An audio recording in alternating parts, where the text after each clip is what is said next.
sore hari ini kita akan melakukan perkuliahan pertemuan kedua. Sebelumnya kita berdoa terlebih dahulu. Berdoa mulai. Bismillahirrahmanirrahim.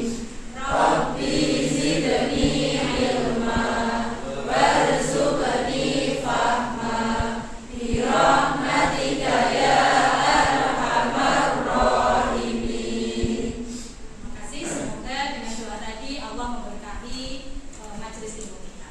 Dan teman-teman, filenya yang sudah saya kirim di WA group mungkin bisa diakses dulu oleh teman-teman ya. Di pertemuan kali ini sebelum kita memasuki perkuliahan, memasuki materi, saya akan menyampaikan dulu beberapa bahan ajar yang bisa dijadikan pegangan teman-teman selama perkuliahan berlangsung. Ya. Baik, di pertemuan kedua ini nanti kita akan mengkaji tentang pendahuluan makroekonomi Islam, ya, di mana bahan kajiannya adalah satu, pelaku ekonomi makro, kedua, perbedaan makro konvensional dan Islam, tiga, masalah ekonomi makro, dan yang keempat, kebijakan makro zaman Rasulullah dan Khulafaur Rasyidin.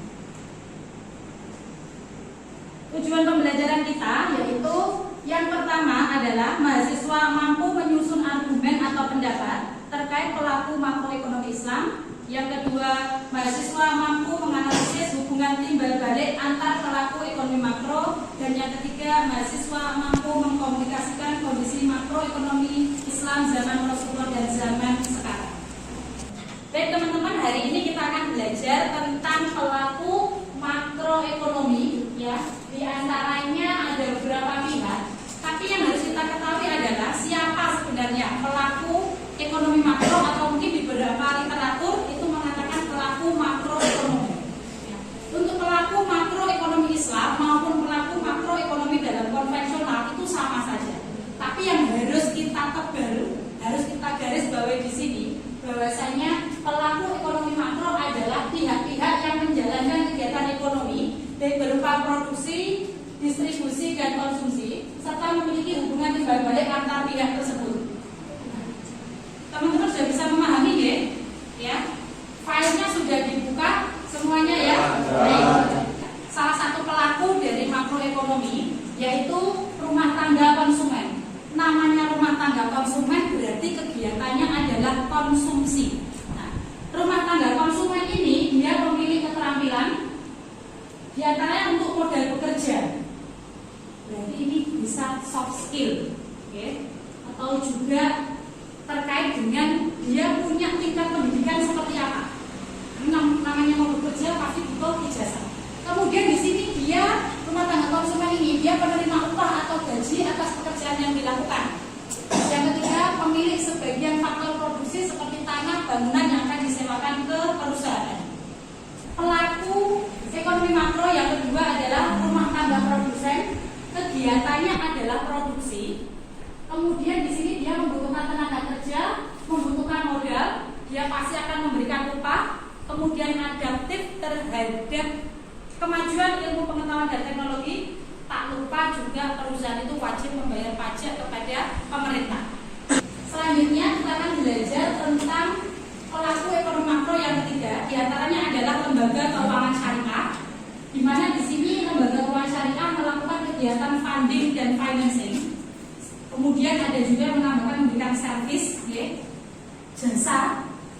Kemudian lembaga keuangan ini menjembatani lalu lintas pembayaran, bisa pembayaran perdagangan dalam negeri maupun luar negeri. Kemudian sebagai sarana pengendali kebijakan moneter yang dilakukan pemerintah. Selanjutnya kita akan belajar di pelaku makroekonomi yang keempat, yaitu negara lain. Di sini melakukan hubungan perdagangan luar negeri yang tentunya melibatkan eksportir dan importir. Kemudian para pelaku ekspor dan impor ini harus tunduk di bawah kebijakan negara terkait dengan kebijakan mengenai kapan harus ekspor, kapan harus impor. Dan tak lupa di kegiatan ini pasti akan dikenai pajak dari pemerintah. Baik teman-teman, ini adalah pelaku makroekonomi yang terakhir dan ini sangat vital sekali, yaitu pemerintah.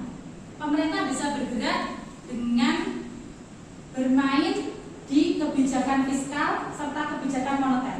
Tujuan akhirnya adalah mampu membentuk stabilitas ekonomi negara yang kuat. Sehingga di sini turunannya akan banyak sekali. Instrumen kebijakan fiskal seperti apa, instrumen kebijakan moneter seperti apa, itu nanti akan kita pelajari di bab-bab selanjutnya. Untuk kita bisa memahami pelaku ekonomi makro, kemudian fenomenanya, masalah yang ada di sekitar kita seperti apa, ini sudah saya berikan alamat YouTube. Kan kita saksikan bersama seperti apa di sini.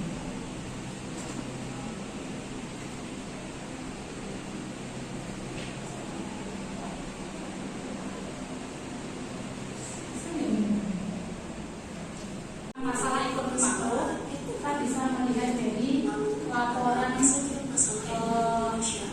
stasiun televisi. Ini sebuah ringkasan ya. Ini kita bisa diambil banyak teman-teman. Silakan diklik dari WA masing-masing. Oke teman-teman, kita selanjutnya nonton bioskop. Ini salah satu referensi juga yang kita gunakan dalam mempelajari pelaku ekonomi makro. Kita akan belajar tentang fenomena kegiatan yang terjadi. Maka teman-teman bisa meresapi, nanti akan bisa memahami. Kalau begitu, tugas dari kita masing-masing itu seperti apa? Kita klik link yang ada.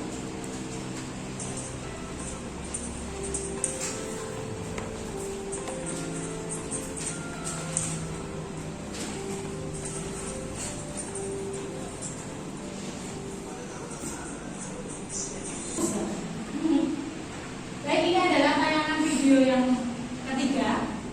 Ini sangat berhubungan erat dengan kehidupan sehari-hari. Fenomena jadi kan perlu jauh-jauh harus pergi ke Jakarta, tapi bisa kita analisis dari kehidupan sehari-hari. Kita bisa mengkiaskan dengan kegiatan kita antar tetangga, kita perlu jauh-jauh. Kita klik link yang sudah tersedia di bahan ajar.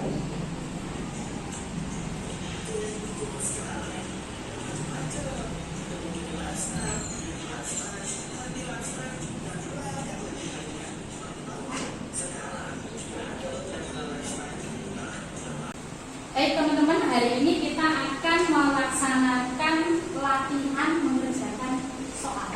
Jadi kita perlu analisis. Kita nanti akan melakukan analisa setiap pelaku makro ekonomi.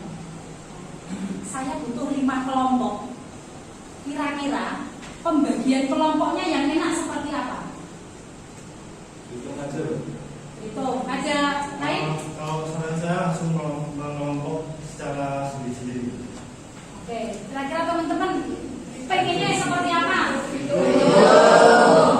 Dari mana dulu? Dari sini. Oke, silakan Mbak. 1, 2, 3, 4, 5. 1, 2, 3, 4, 5. 1, 2, 3, 4, 5. 1, 2, 3, 4, 5. 1, 2, 3, 4, 5. 1, 2, 3, 4, 5. 1, 2, 4, 5, 1. 2, 3.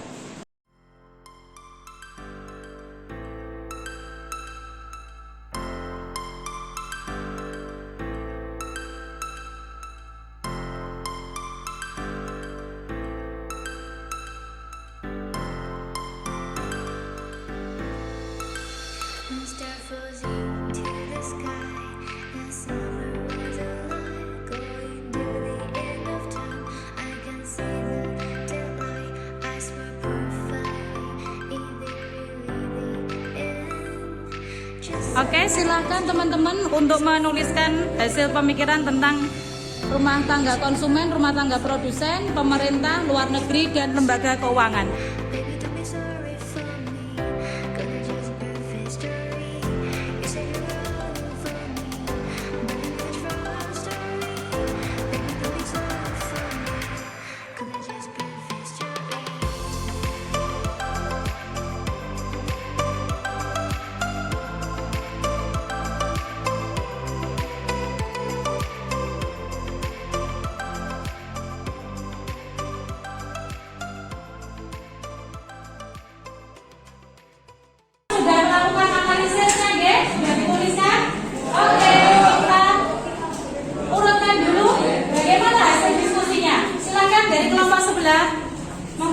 dari analisis rumah tangga pro konsumen, yaitu yang pertama beli skincare, Yang kedua beli gacoan. Yang ketiga beli pakaian. Kita membayar pada produsen. Oke, selanjutnya karena membayar ke produsen, kita menuju ke kelompok rumah tangga produsen. Rumah tangga produsen tergantung pendapatan dari konsumen. dan membutuhkan modal dari lembaga keuangan. Oke, kita butuh lembaga keuangan. Baik, lembaga keuangan, bagaimana hasil analisisnya? Lembaga keuangan pembiayaan perusahaan. Dan menjalankan pembiayaan ke luar negeri. Oke, pembiayaan ke luar negeri. Bagaimana pihak luar negeri hasil analisisnya? Kita melakukan kegiatan ekspor impor berupa perdagangan habis dan ekspor. Kita dikenai pajak oleh pemerintah. Dikenai pajak oleh pemerintah. Kita menuju ke pemerintah. Bagaimana pemerintah? Dari pemerintah menerapkan tarif ekspor dan impor. Pendapatan dari luar negeri digunakan untuk kesejahteraan rakyat. Oke, kita beri aplaus untuk hasil